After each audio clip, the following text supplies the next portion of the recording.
Olá, eu sou Cris Amarante, arqueóloga. Este é o canal Arqueologia Alternativa e hoje nós temos mais um vídeo da série O que é ser quilombola?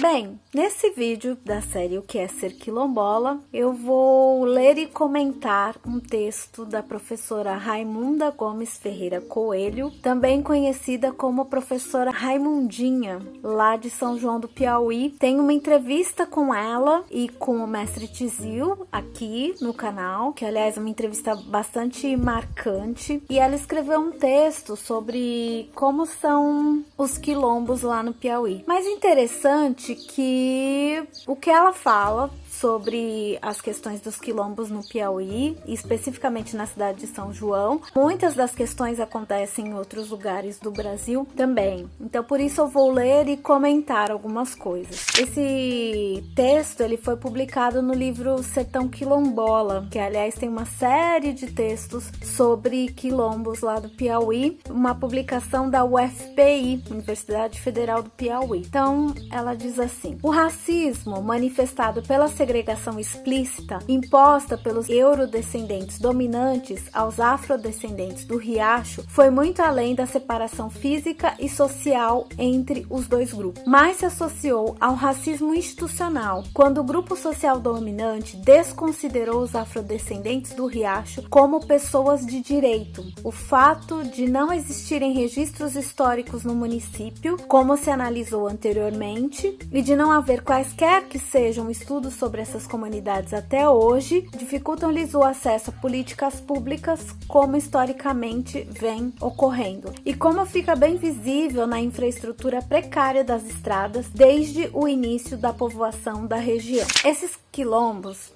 de São João do Piauí, agora comentando que é uma região que eu conheço, parte deles é bastante afastada da cidade. Então, isso que ela explica que é uma divisão física, geográfica, ou seja, os brancos, eles moram numa determinada área da cidade e têm têm acesso às políticas públicas, tem água, tem saneamento básico, tem escola, e os negros vivem distantes desse núcleo da cidade e eles não têm acesso a uma boa energia, a uma boa água, e ela coloca essa questão como não só uma divisão geográfica, mas uma divisão social. Como que eu vou explicar isso? Uma escolha política para essa situação. Vamos continuar aqui no texto. Então, dificultar a mobilidade física significa impor uma limitação do direito de ir e vir, de socialização, de acesso aos bens comuns do município de São João do Piauí. É interessante, assim, a professora Raimundinha, claro, vai falar dessa questão específica lá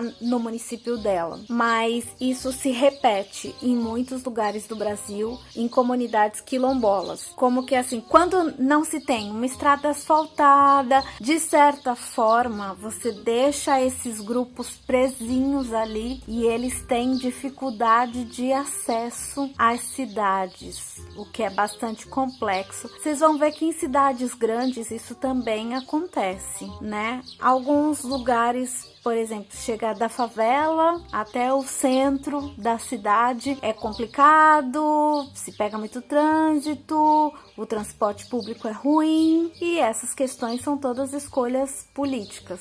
Bem, voltando ao texto dela. As falas dos moradores apontam 3 aspectos da infraestrutura comum a todo o complexo de comunidades competentes do Quilombo Riacho: a situação precária das estradas, o atendimento precário à saúde e o atendimento à educação. Então, não se tem uma boa saúde, nem uma boa educação, nem uma boa mobilidade. Voltando ao texto dela, além disso, ficou visível também a falta de acesso à água potável, mesmo a região tendo um dos subsolos mais abundantes do município, pois não há canalização de água para as moradias.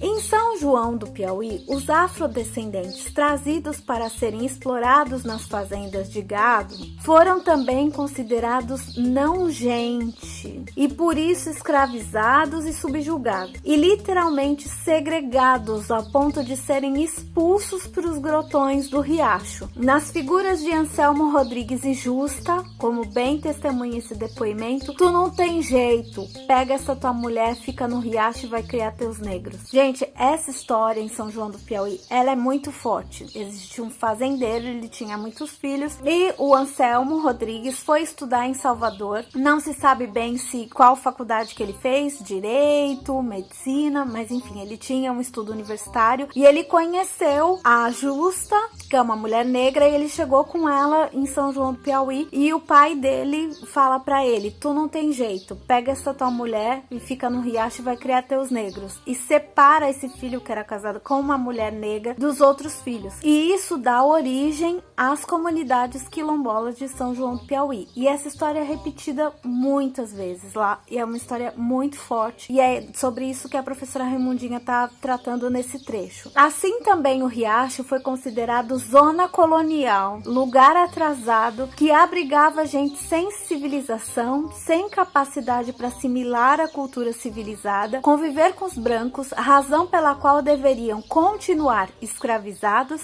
segregados, agregados, servindo apenas de vaqueiros nas fazendas. Logo, a existência das comunidades rurais negras de São João do Piauí, formadas principalmente a partir da povoação do riacho, está ligada a essas relações históricas de segregação e apontam que houve tanto aquilombamento como resistência, mesmo que esta tenha sido silenciosa, até mesmo como forma de autoproteção. Prova disso são os modos de vida tradicionais semelhantes aos outros quilombos em outras regiões do Brasil e do Piauí. As histórias cotidianas das comunidades, os relatos constantes nos resultados de pesquisa, da qual se originou essa abordagem, e os contidos nos RTID da comunidade quilombola Riacho dos Negros autorizam a afirmar a existência da organização quilombola outrora e agora. Na época em que os negros que viviam na fazenda Bugio, lá era verdadeiramente um quilombo ou lugar de fugidos. Então o relatório do INCRA, né, sobre essas terras, atesta que essa região era de quilombo, onde os negros fugiam e faziam ali sua resistência. Interessante que esses quilombos, que eles ainda existem, e o texto trata um pouquinho sobre isso, como uma forma de resistência, se guarda muito da forma de vida desde quando se era quilombo no período colonial brasileiro. Então, algumas formas, festas, então lá tem relatos de parteiras, de benzedeiras, tem uma cerâmica específica ligada à cultura quilombola e tem muito forte um bem imaterial que está sendo registrado lá como bem, enfim, imaterial de relevância nacional, que são os batuques. Então eles têm os reisados, como várias regiões do Brasil tem o reisado, mas lá os reisados, gente, eu não vou explicar aqui bem profundamente o que são os reisados, porque são festas bastante complexas, celebrações complexas da época natalina, mas enfim, que não se faz só na época do Natal. E esses reisados do Piauí, eles têm uma característica muito forte do batuque, que é a questão negra mesmo, e que não se registra em outros tipos de reisado do Brasil, porque embora essa questão do reisado se comemore em diferentes regiões, a cada lugar elas ganham particularidades. Então esses quilombos do Piauí, de São João do Piauí, eles têm essa questão do batuque muito forte e que é ligada à questão negra, né, aos negros que ali vivem, sobrevivem. A gente é fantástico, é bonito, é lindo, mesmo eu nunca tendo visto assim ao vivo e a cores, gostaria muito, já vi vídeos, já ouvi falar, conheço as pessoas que fazem, algumas pessoas, já vi a Dona Maria aqui no canal, tem um vídeo com ela cantando as músicas, eu sempre me emociono muito e fico feliz de ouvir uma mulher contando como que a mãe dela, que era a Satona, que é dessa região, que é do quilombo da comunidade quilombola Lisboa, falando de como que se comemoravam, enfim, quando a questão era mais forte, porque infelizmente isso vem morrendo na região.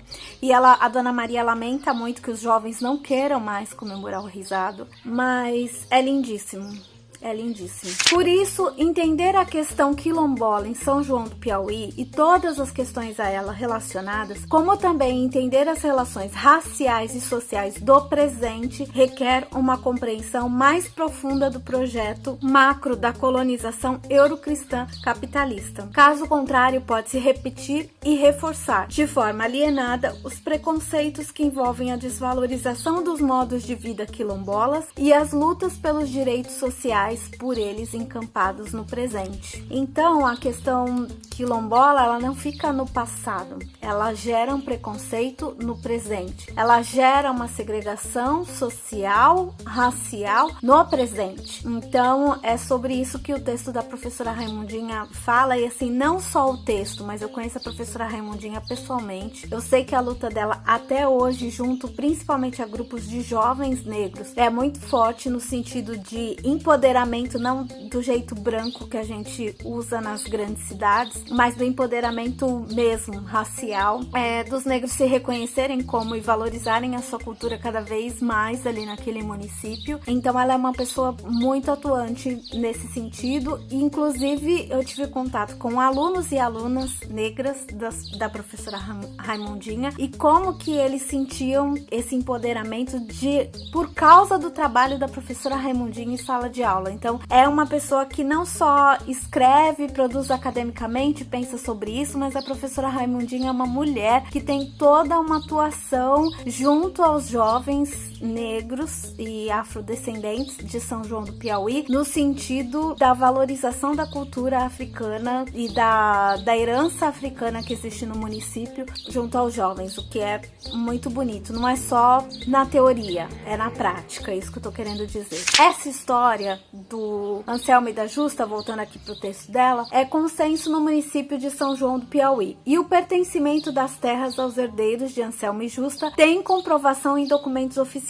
Gente, isso é muito interessante, porque os brancos quiseram roubar essa terra dos negros para eles. E durante a década de 1980 e 1990, foi muito forte o movimento quilombola em São João do Piauí. Justamente se descobriram esses documentos porque o pai do Anselmo deixou as terras para ele também. Então essas comunidades tinham as suas terras por direito, não só e também porque são negros e continuam nelas, e aí de acordo com a legislação brasileira, a Constituição 1988, que traz muito isso, né, das terras quilombolas, que foi a primeira grande discussão no Brasil a respeito do assunto, assim, em termos de legislação, mas eles têm o direito não só por ocuparem essa terra como quilombolas, por manterem as tradições, mas também porque existem documentos oficiais que deixam essas terras como herança para essas famílias. E isso, uma coisa que o Nego Bispo, que eu também entrevisto, que tem uma entrevista com ele aqui no canal, me explicou, não na entrevista, mas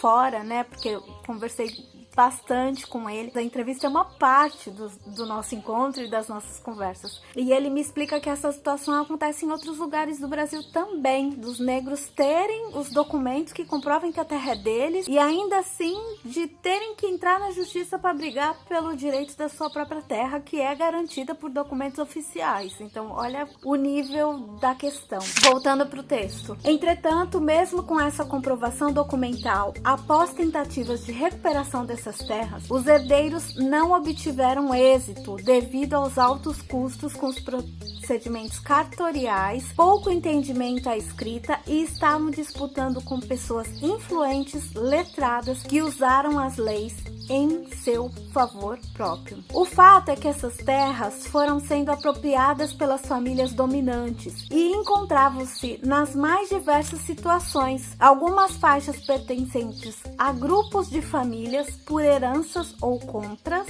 outras grandes porções sob a posse de proprietários latifundiários que as adquiriram de latifundiários antigos, e uma inusitada situação é ainda uma faixa dessas terras pertencentes superiores à Igreja Católica.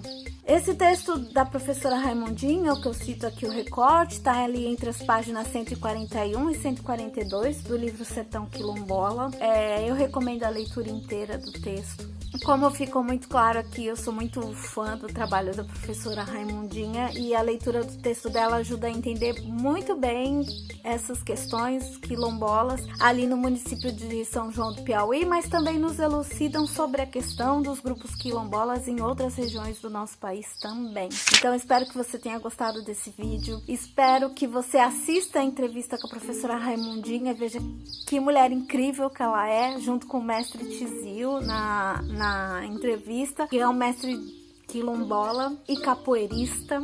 E ele é tanta coisa, né? E professor de educação física, é professor de história e trabalha com também o movimento negro de São João do Piauí, ligado aos jovens. E há um desenvolvimento de um trabalho assim lindíssimo ali junto a essas comunidades, a essas juventudes, dentro da escola pública, fora da escola pública, na praça pública. É muito bonito mesmo, é um trabalho a ser replicado em outras regiões do Brasil. Não é fácil, eles enfrentam diferentes questões políticas, raciais, sociais, de segregação até hoje, mas continuam lutando ali por esse movimento e pelo empoderamento dos jovens em relação a sentirem o poder do que é ser herdeiro da cultura africana no Brasil. Eu espero que você goste desse vídeo, deixa aí seus comentários. Um grande abraço e até a próxima!